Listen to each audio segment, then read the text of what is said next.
Alright, so the Google Pixel 7a is Google's latest iteration cell phone. This is part of their 7 series lineup. And honestly, I have always really liked Google Pixels. The Google Pixel 4 XL actually was the first phone I ever used to kind of get started on YouTube. So as someone that has been using cell phones to kind of create content, not only for YouTube, but for Instagram as well, I have always tried out the Google Pixels just because I really like how the photos look. And honestly, the one thing I've always liked about them as well is the design language of the phone itself. And this 7a is no different. It has great design and it has the great Google software with the Google Assistant and everything else. But unfortunately, there are a couple reasons that I did not want to keep this phone, and the Google Pixel 7a will be going back to Amazon. But I do want to talk about all the great features and then also the few key points on why I'm not keeping it and why it might not be a good option for you. So let's go ahead and get started. All right, so like I mentioned, to start us off, the one thing about the Google Pixel phones that I've really been enjoying, especially since the 6, is the design of it. Honestly, I was on the train of not really liking it. This was a very weird kind of way for them to take it. It kind of reminded me of that RoboCop visor that you see at the front. But honestly, it's grown on me and it looks really great, especially with the white and silver option here that I have on the 7a.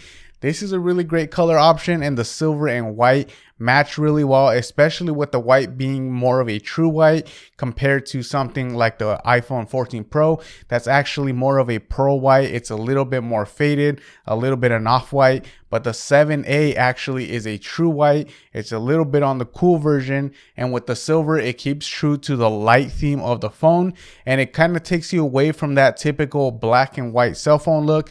So I really like the design of the back. And not only the back of this phone, but the sides are also a light gray or a light silver, which look really great on this phone along with the buttons.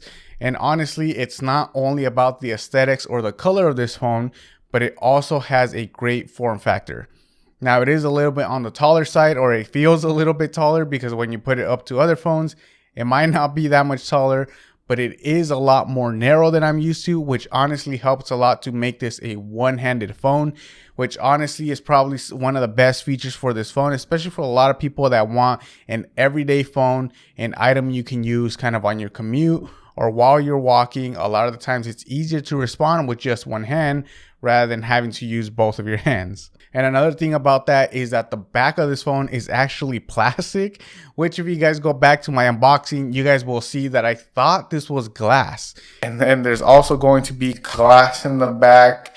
It actually looks a lot like glass. It's very shiny. It's very clear. And I actually like this because, again, to the point of being a one-handed phone, if you're using the phone with one hand and you're kind of, you know how you use your fingers in the back to kind of keep it up with a grip, if you're not using a case, this plastic back actually does make it a little more, I guess, sticky is the word to use there. It makes it a lot easier for you to use it one-handed, which I honestly really like. And as for the screen of this phone, it has a hole punch display.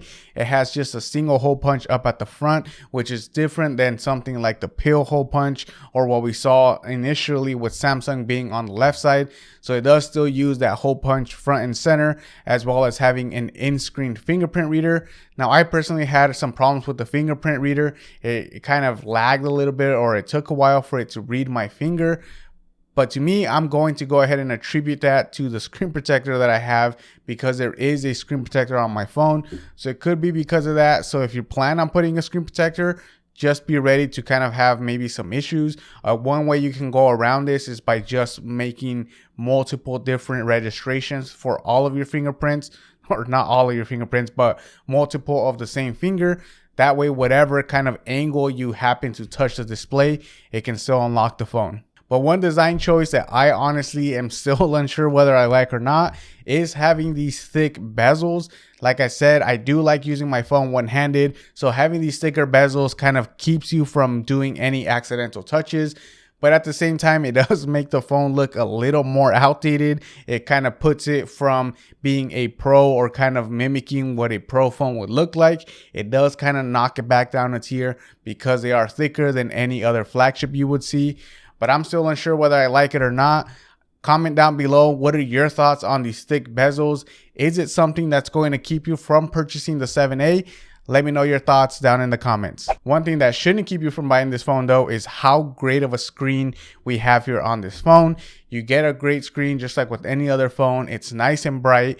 I will say though that it's not bright enough to kind of use outdoors, especially on a kind of sunny Arizona day. So if you are someone that works outdoors and you kind of use your phone outdoors a lot, this phone unfortunately won't get as bright, especially, and I know it's not really, I guess it's not the fairest thing to do, but when you put it up to something like the iPhone 14 Pro, it's going to be kind of the max on the 7A is going to be about 70% of what the screen brightness can go up to on the 14 Pro. Now, I know the 14 Pro is a phone that's going to cost twice as much as the 7A, but still, that's something to keep in mind that if you do work outdoors a lot or you're constantly using your phone outdoors, this phone might not get bright enough, especially if you point it straight at the sun or you get any glare. Sometimes even for me, when I'm at my desk, if I set my phone on the desk and there happens to kind of be a lamp right at the perfect angle, whenever I look over at my phone, it's so dim that I can't even see what it says on the screen. All I get is kind of that glare of that lamp that's on the opposing side. And speaking of using your phone or leaving your phone at your desk, if you are someone that likes to use the always on display, the always on display on the Pixel 7a is going to be a little dimmer than kind of something like the 14 Pro. And again, I'm using this phone because I have this one with me at all times as well. And it's kind of the other one I'm using. It is a lot dimmer, even just looking at something as simple as the time. You'll see on the 14 Pro, there are a lot more pixels that are lit up. So whenever you look at the time, it is going to look a lot brighter, a lot more clean, and not as dim as you see on the Pixel 7a. But even with all of that, those aren't even the reasons why I'm not keeping this phone. I don't work outdoors, so I don't really need a super bright screen. And I do work in a well-lit room, so I don't really need the always on display to be too bright. Other than that though, the screen is honestly a really great screen, super responsive. Something to keep in mind though is that out of the box, this screen is going to be set to 60 Hertz. So you will have to go into the settings to change it up to the 90 Hertz that it can go up to if you want a smoother display. It's really difficult to kind of see it with the eye whenever you change it from 60 to 90, but that option is available. And because it is a feature that is kind of promoted, I would recommend putting it up to 90 if you want to get the most out of your phone. And speaking out of getting the most out of your phone, the 7a still has some of the best photography camera that I have ever used. I really like the way Google kind of does its computation and how it does the saturation for any photo coming out of the 7a. And honestly, whenever I look at different cameras, the Pixel camera is still the one I go back to, which is why I have been buying every single one of the generations ever since my 4 XL.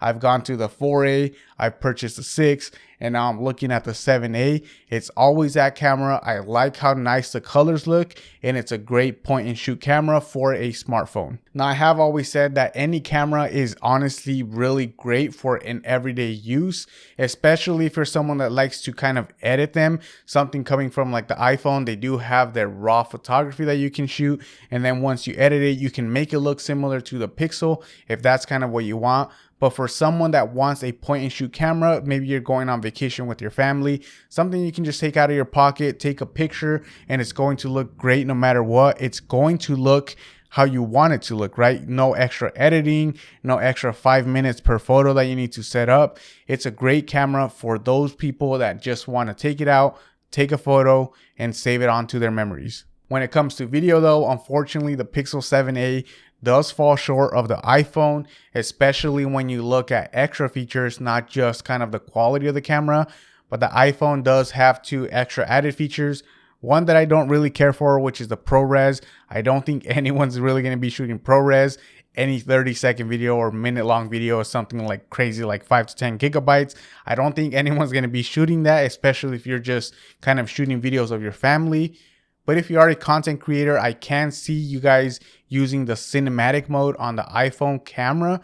That's something that I really think can help someone shoot better videos. Not better videos, but I guess kind of more professional looking videos. It does add kind of the bokeh or the kind of blurry background. As you guys can see here, you guys can't really see the pictures back there. It adds somewhat of an effect like that, which I really think is great, especially for short form content. If you're shooting maybe reels or TikToks, that's a nice little gimmick, or I guess a nice little feature that you can add, a nice extra, visual effect that you can add to your videos. And that right there is one of the reasons why I'm returning this phone. The camera, or the video camera, just doesn't add kind of enough quality. And this is me speaking more on the regular video camera capabilities. Whenever I shoot on the Pixel 7a, it just doesn't match up to the iPhone. And lately I've been shooting a lot of reels, so I like using the iPhone not only to shoot the videos at a quality that I really like, but also because it's a lot easier, again, to kind of stay within the Apple ecosystem. I use a Mac to kind of edit all of my reels and all of my videos. So shooting on the iPhone and then being able to just airdrop it with no cables needed. And it honestly, to me, I know a lot of people complain, but to me, it passes over the data fast enough that it's not really kind of a burden to use airdrop over using like a cable connection. So I have really enjoyed that from the iPhone. And that's one of the reasons why I'm returning the Pixel. And the second reason why I am going to be returning the Pixel is the battery life. Now, I know whenever they kind of promote the phone, they do have something like 24 hours battery life. But again, to me, that's, if you look at the fine print, you're going to see that it's like very median use, I guess. It's like talk and text, maybe some data, maybe some web browsing, but really nothing too difficult. The way I use my phones, because I am a content creator and I shoot again for Instagram, I kind of shoot photos, I shoot videos, I shoot reels. The battery life to me is more anywhere between 14 and 16 hours, which unfortunately is not enough. Again, if that's something that you're going to be using as your main phone, running out of battery really sucks. So if you're going to be a content creator, you're going to be using the camera a lot. I don't think kind of this battery life is going to be that great or serve you well if you get the Pixel 7a. Now, if you're a normal user, maybe you're just looking for a phone that you can use, you can take to work. Maybe it's your second phone. You like to mess around with Android.